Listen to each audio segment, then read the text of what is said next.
A Toast to Truth is where I share the mental, financial, and emotional frustrations of being an entrepreneur. This is Season 4, Episode 2, Transitions, Tears, and Triumphs. And before we dive into today's episode, let me ask you this. Do you resist transitions in your life? In business, there are many peaks and valleys in which I discussed in Season 2, Episode 3. How we respond is a big determining factor. So, this wasn't a walk in the park, okay? If you want to move to the quote-unquote next level, you really have to understand what transitions are and how to utilize those transitions, or you're going to have a lot of tears. If you know how to utilize those transitions, you will have more triumphs.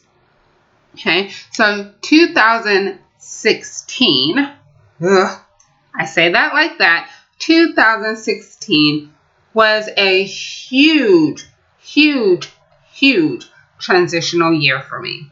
It was probably one of the most challenging years of my life. And why would I say that? All aspects of my life, especially in business, was turned upside down, like all the way upside down. 2015 was a very emotional year for me as the transition was beginning, and I really had to go through the emotional process of letting things go, especially in business.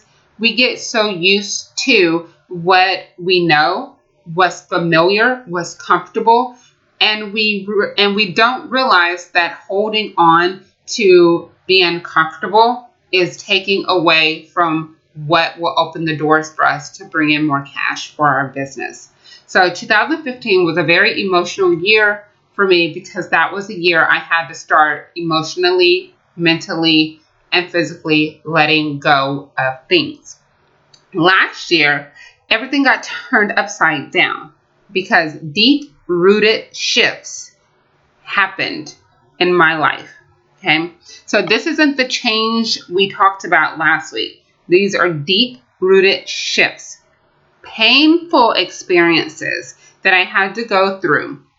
Yet, I have seen so much beauty come out of these painful experiences, painful situations that I went through last year. I lost a lot of friends and family, and I'm not talking about the ones on Facebook.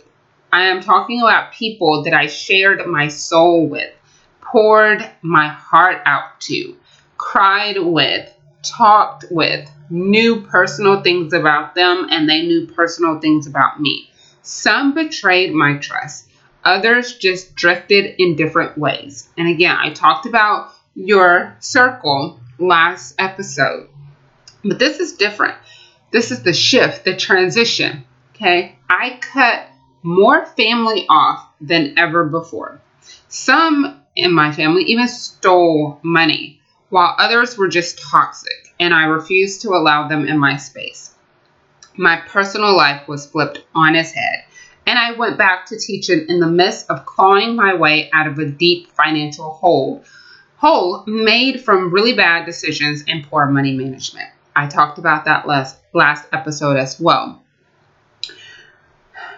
While all of this was happening, I was also building a dues membership-based blog association.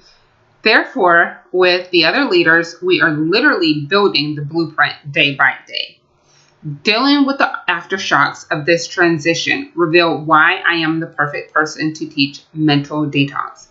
Putting together my newfound business acumen, talked about that too, business fundamentals, teaching experience, I have 10 years as a teacher, and my gift of discernment. I am able to see different stages of business you will go through or have gone through. Then I am able to walk you through that tough transition into a new phase of your professional life with a plan on how to get through what's yet to come. So last year helped me to see how inefficiently I was running a business, how I could do it better, as well as the type of business I should be running.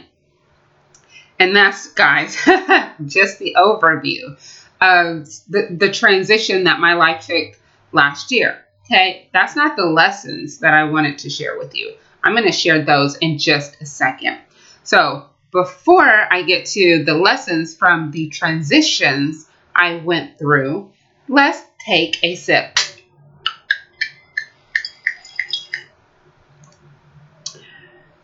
I help entrepreneurs and educators protect their peace by preventing stress and frustration from taking over. Each week in the Truth Confidant with Vernetta R. Freeney Facebook group, I share information, resources, and weekly lessons as it relates to mental detox. In order to have peace in your life, you must know the correct action to take to get it, preserve it, and prevent anything from taking it away. Request to join today and start your process to a peace-filled life. See you in there, the Truth Confidant with Vernetta R. Freeney Facebook group.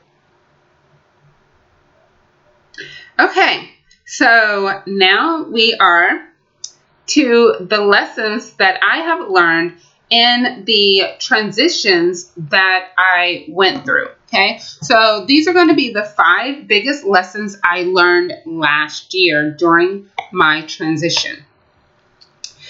Number 1, don't allow yourself to put more trust into others, especially when it comes to aspects of your personal life. There are so many things that happen in one's life that you feel overwhelmed and you feel that you need to reach out to someone else and share just so you can get it off your chest. I'm going to say probably write it in the Truth Confidant journal and leave it there. That way it's off your chest, but it's not being shared with anyone else. Why? There are some people who will use what you have shared with them, your vulnerable state, against you. Or they will try to capitalize on that where it's going to benefit them and end up hurting you in a very unhealthy manner. I have become more of a recluse in a sense where my circle is very close. The people I share information with is not more than my 2 hands, like not more than 2 people. And a lot of those people I trust with my life. I learned this valuable lesson as I was going through my transition because the same people I had confided in about things just before and when I was going through my transition last year were nowhere to be found. Yet they knew information about me and they weren't even trying to help me or encourage me to get into a better state of mind.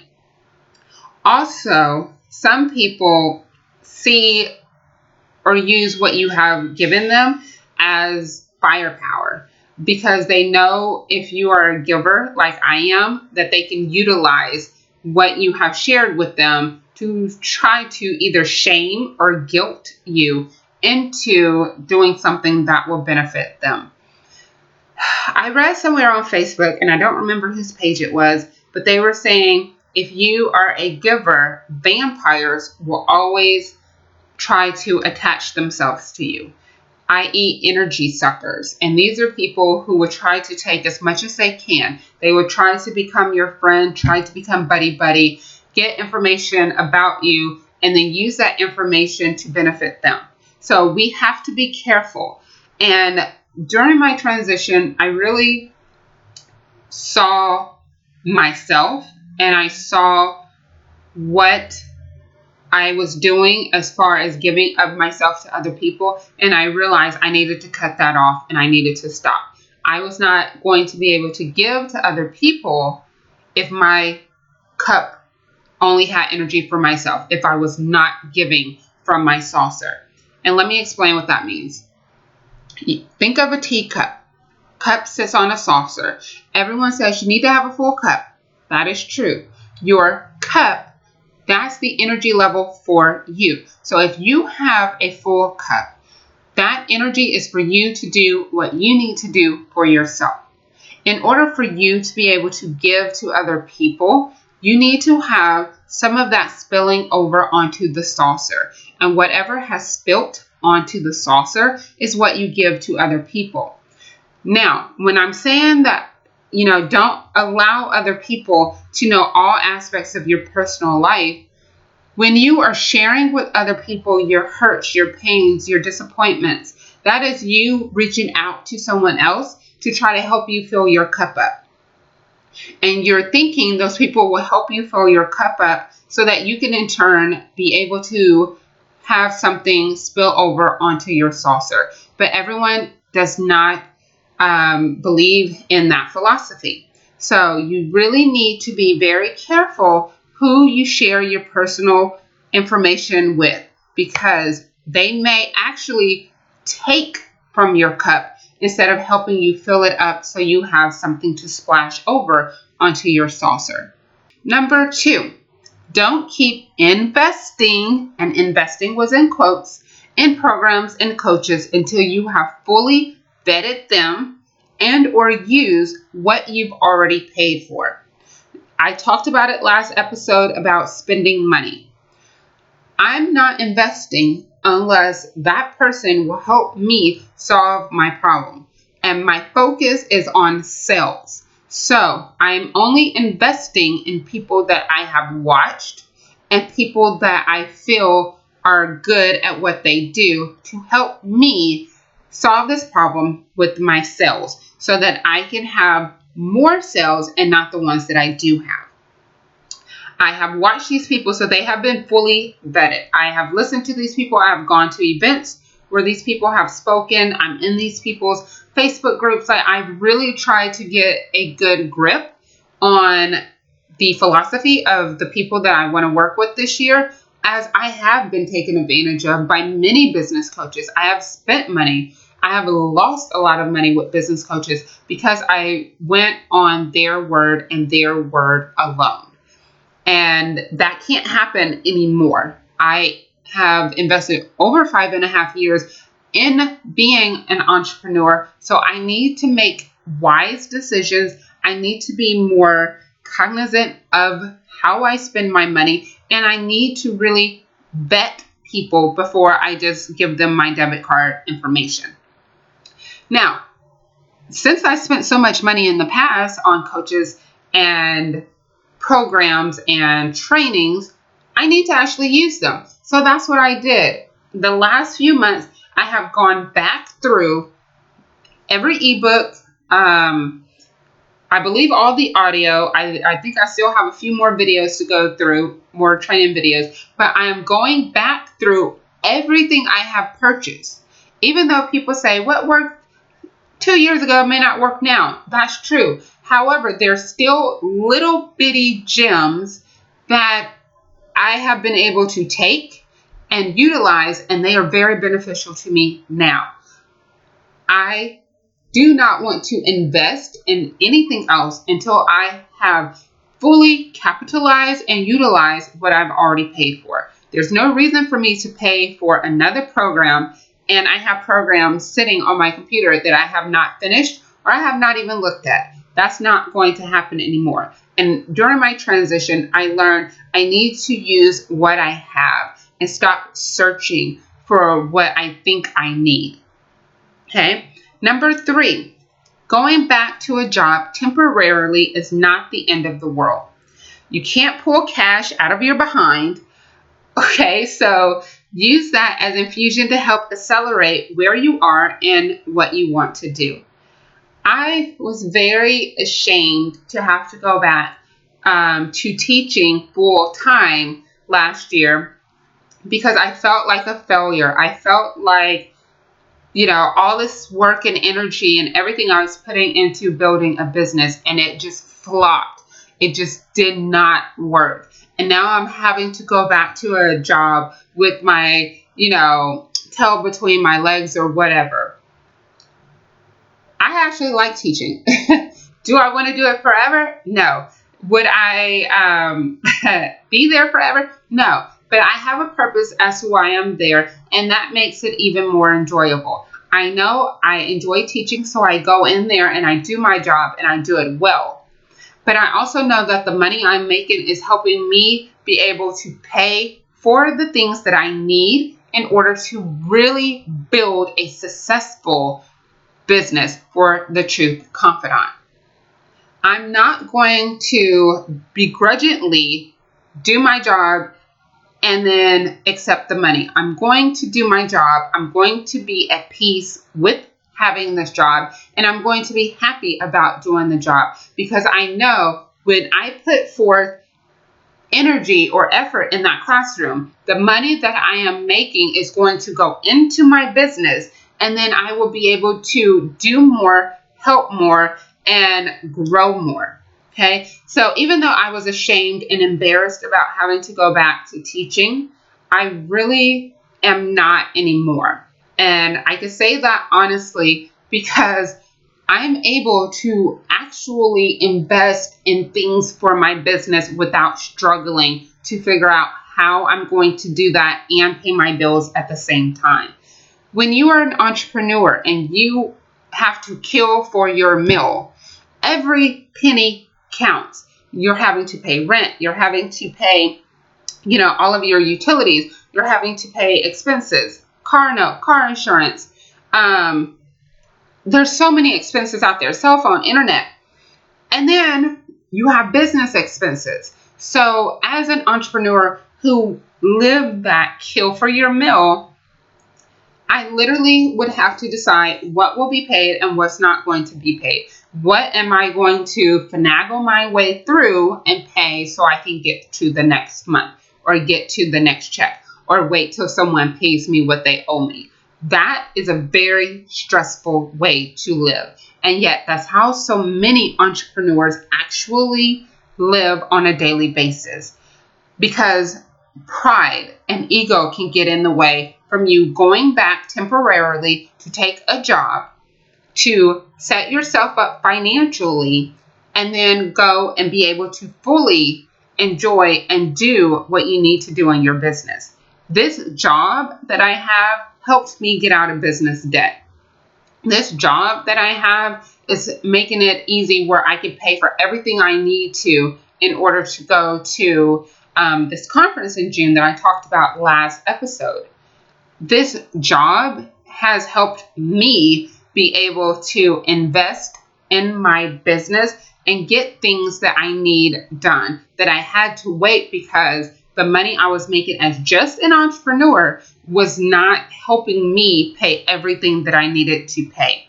So no, I'm not ashamed that I have a job. I enjoy the job that I have, and I'm going to utilize the resources, i.e. the money from this job, and make sure that this business that I am building is built the right way with the right foundation and having enough financial resources to invest so that I'm not ticking my way through or trickling into substance, but I can actually be consistent and not have to have the strain of, oh, where is this money going to come from? Okay. Number 4, family isn't everything. I know that's not what the Bible says. Well, heck, we shouldn't take abuse from people nor allow toxic people in our space, and that includes people we share blood with. Okay, they can be lying, thieving monsters just like strangers. And most times, people, i.e. entrepreneurs, who are really trying to do something for themselves, the main people who try to sabotage you, the main people who talk about you are your own family. Because you're doing something that's not in the playbook, you're doing something that's not in the guidelines that they think you should do with your life. Or you're doing something that they're not brave enough to do themselves. So they will say and do whatever they can to try to take you out of your space. I'm not about that. Family or not, you will not be able to be in my space and try to bring me down or infuse toxic energy on me. I cannot accept that in my life. That is something I refuse to allow in my space anymore. So yes, I have cut off many family members, and some of them are like, I don't understand. Why aren't we Facebook friends? Why aren't we talking? I can't have you in my life. You're just negative. And I'm sorry. My space is way more important than your feelings on why we're not Facebook friends. Family or not, you cannot be in my space if you live a toxic life. And you definitely can't be in my face or my space if you have taken money. And that's a totally different episode. But, family can do harmful things to you just like anyone else. And just because they're family does not mean they get a pass, that we don't automatically get to forgive them and just let it go. That's not my philosophy. I can let the situation go, but I don't need to have you back in my life. And I'm not going to pretend that everything is hunky-dory because we're family. I have let that situation go, but that means you went with the situation as well. Okay, so that's number 4. And number 5, the 5th lesson I learned during my transitional year last year. Don't do everything you want to do at once. Let go of things holding space. That way you have the time, money, and resources to dedicate to the new direction, phase, or interest in your life. What does that mean? What does that mean? I talked about this in my Facebook group, The Truth Confidant with Vernetta R. Freeney. You should join it. In this Facebook group, I've done 2 video series already in helping the members of the Facebook group understand how to put boundaries on their time. Boundaries on our time prevent stress. And boundaries on our time also stops us from being the CEO, Chief Everything Officer, in our life, our family life, the community lives. We need to know what it is we want out of life and then only do those things that's going to align with it. For me, I did everything for everyone, and I was going in 101 different directions because not only was I trying to do and think for myself, I was trying to do and think for so many other people. And I realized, stop. Just stop. Last year, I spent 4 months staying with my grandfather. And I stayed with him because his wife passed away. Within that 2-week period, 5 people within my family had passed away. So it was just a lot. It was a lot going on. I'm in the middle of transitioning. I had just left this apartment that I was subletting from someone. Come to find out, she had stole the rent money that I had given her. So here I am in this big financial mess, big emotional turmoil, and my business is falling apart. I'm trying to hold it together, even though I knew the business needed to be shut down. And I have this private ESL client that I'm working with, and all this stuff is going on, right? I'm doing all of this stuff. On top of that, still trying to manage the blog group while planning a blog boot camp and getting ready to go to Haiti and trying to fundraise for that. So think about all of that's happening, and I'm spending 4 months in Dallas with my grandfather, and it was just so overwhelming. During that time, during that space of being able to be away physically from everyone and everything, because my grandfather decided he does not want to live in the city. He lives in not even the suburbs of Dallas, but like the country. So sometimes there was no internet, but having all of that time to really think and sit and just breathe, it helped me realize I'm going to start letting go of a lot of stuff. Why am I going to let go of a lot of stuff? It's not necessary. What do I want? What's important to me? Peace. How do I get peace? That's what I did while I was with my grandfather for those 4 months. How do I get peace? And that's what I worked on. So I was able to let go of a lot of things, stop holding space for other people, and really get back to who I am. So, I don't want to throw a lot of heavy stuff in one episode, but I really want you guys to understand that transitions are meant to be hard because they are deep-rooted shifts in your life.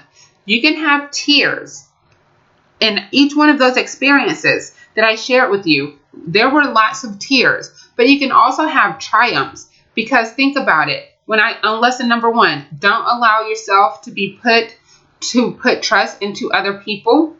The triumph is, I know the people that I have in my circle, I can trust. And I am 100% sure that it is okay for me to share with them. That is a triumph, because I know how to look at people's souls and their character and make a decision based on that. Not like in the past where I would try to give people the benefit of the doubt because I really didn't want to believe that they were a mean or a nasty person. And every time I was proved right that they were a mean and nasty person. And, it was hurtful because I really wanted them to be a good person. 2, don't keep investing. I learned that I already have pretty much everything I need. I just need to actually open it up and look at it, read it, implement it, use it. And then, number 3, going back to a job temporarily. Positive thing is, I get paid twice a month.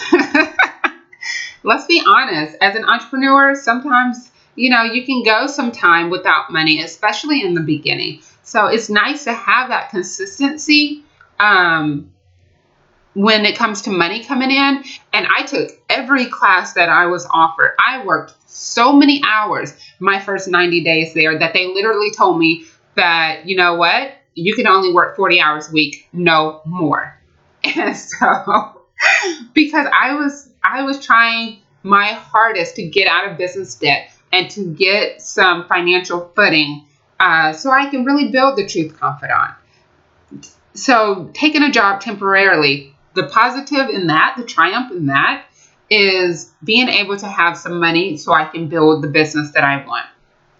Lesson number 4, family isn't everything. The triumph in that is that the friends that I do have become my family. So even though some of my blood family is no longer allowed in my life, I still have what I would consider family.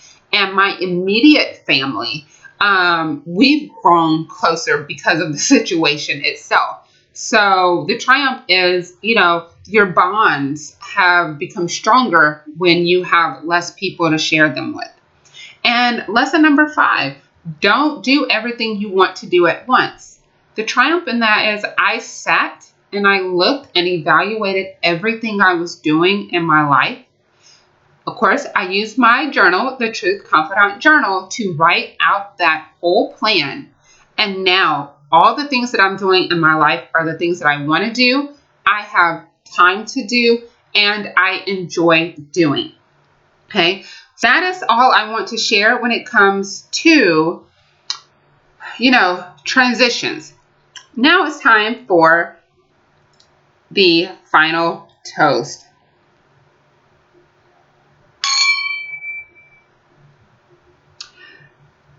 The spring out of stress tip is letting go is part of life.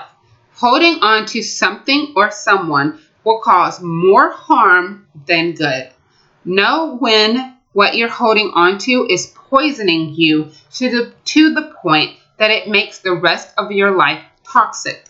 Let it go and wish them, the people, well.